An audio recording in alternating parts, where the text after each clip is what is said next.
We start with a really inspiring story about an organisation dedicated to linking schools all over the country with businesses who are wishing to dispose of furniture, computers and other specialist equipment.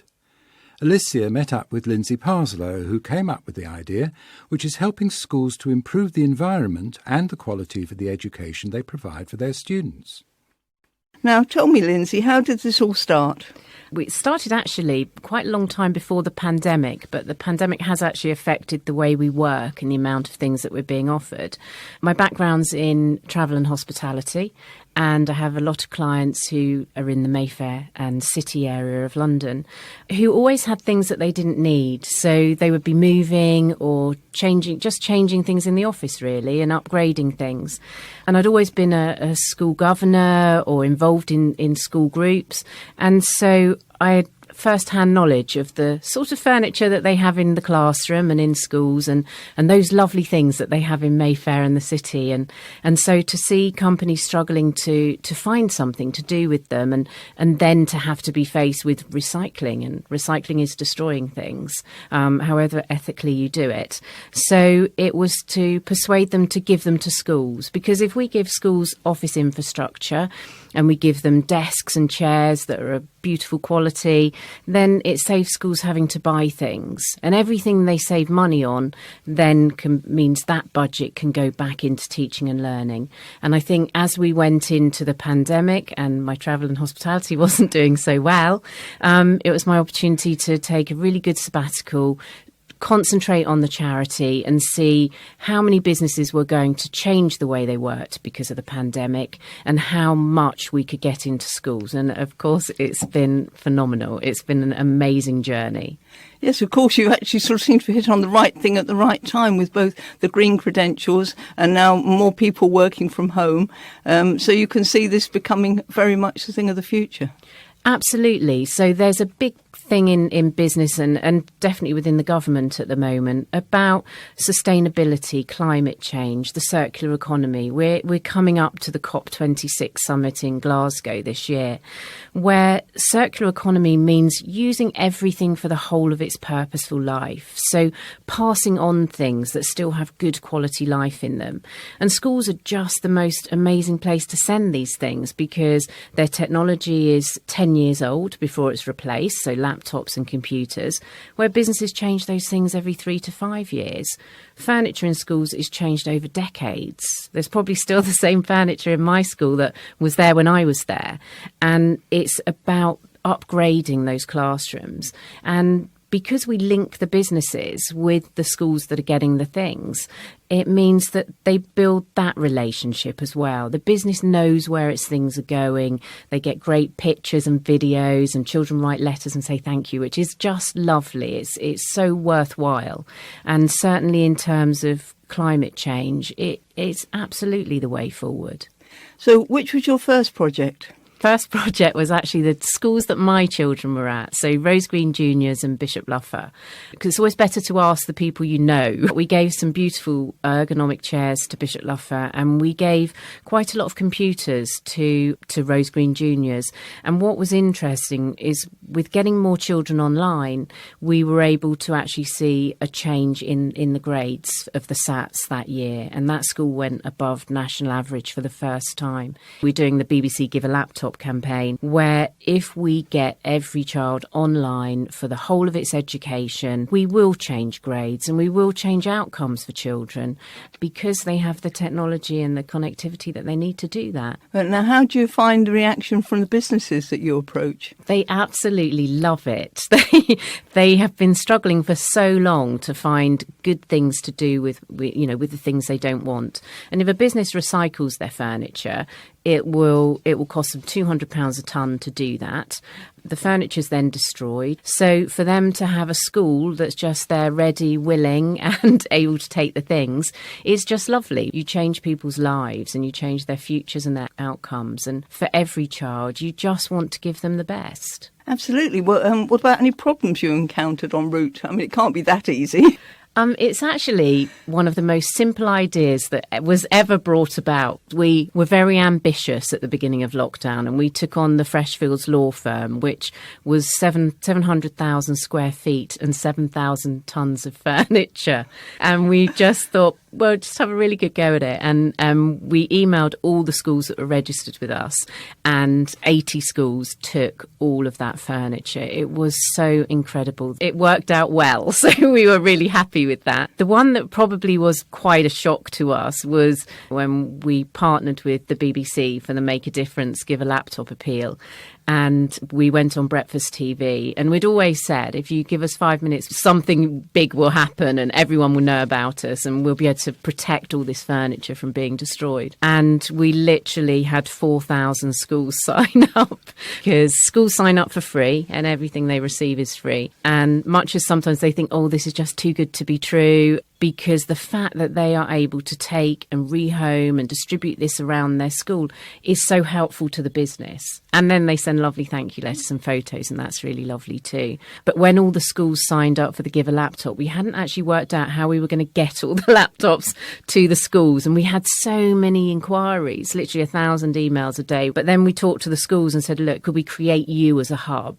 The schools were brilliant. And every single time we asked them, can you step up? Can you do this? We need help. How's it going to work? And they feedback and say, this will work. I think we found almost 100,000 laptops during lockdown. It was incredible to change that many lives and to get more of those children online. And do the donor companies pay for transporting their furniture or anything like that? Laptops not so difficult, because every school will just drive a car and pick up a laptop or some computers. They're small things.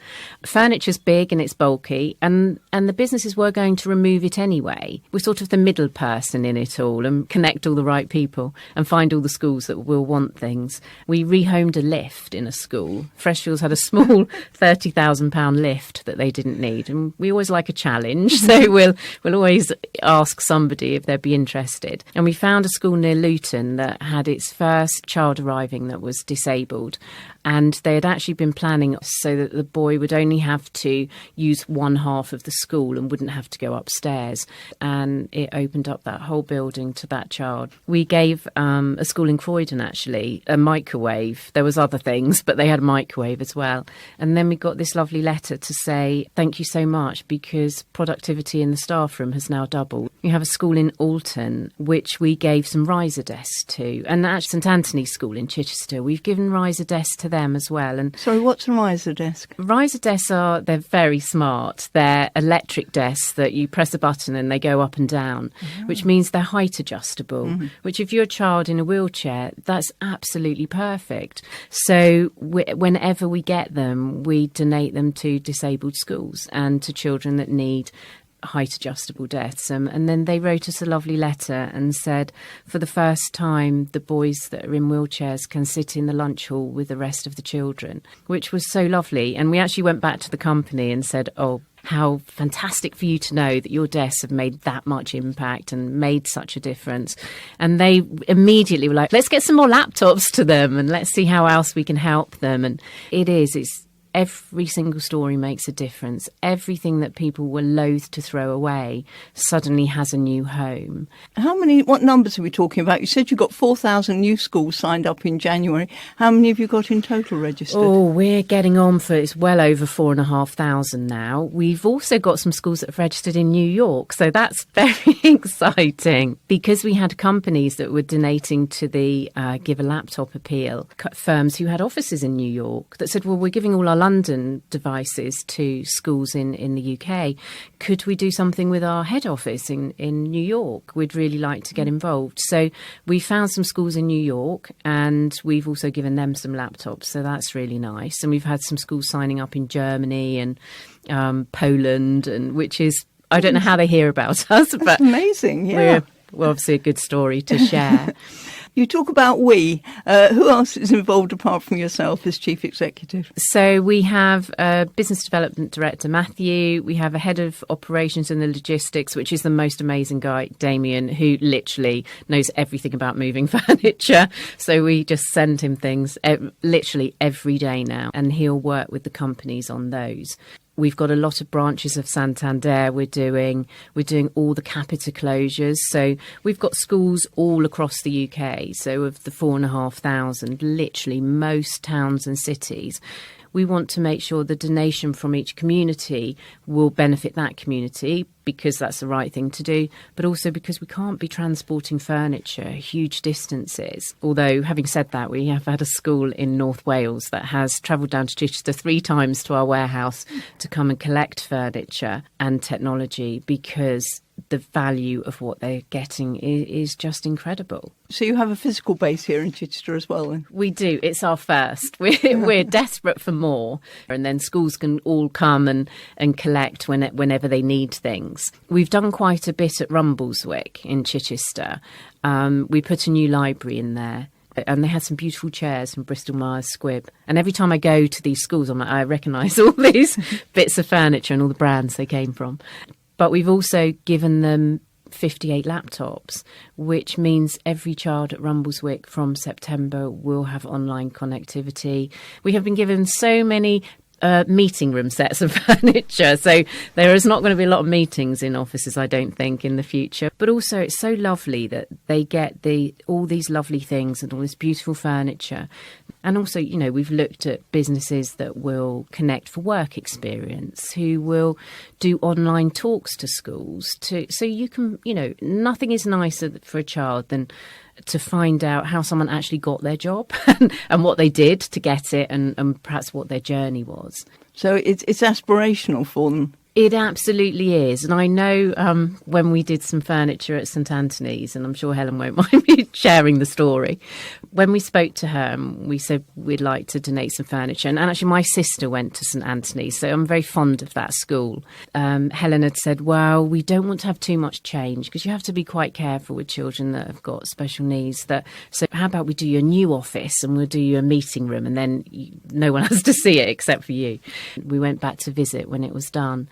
And she said, well, what I said was completely wrong. All the children keep knocking on my door and coming to see my lovely furniture, and everyone wants to stroke it because it's so beautiful. It's created a lovely room for her, but it's a lovely room for the children to visit, and everything matches, which is super. Not nearly enough people know about us, so it's really important for us to do more. We've started doing a campaign with Vodafone, so we're their main charity partner, and they're collecting laptops at all of their Vodafone stores. So if any of your listeners have a laptop that they don't need, they can drop it off at their local Vodafone shop. And we're just about to start something new with the BBC, which is lovely. We're hoping they're going to revisit the laptops, because we're going to need more of them in September. In terms of climate change initiatives, we've had an incredible journey, and particularly through lockdown. It's absolutely brilliant, Lindsey. Well, thank you very much for sparing the time from your very busy life to come and tell us all about it. It's an absolute pleasure. If you'd like more information regarding the BBC Give a Laptop campaign, please visit www.business2schools.com or www.bbc.co.uk/McKay difference. Thank you.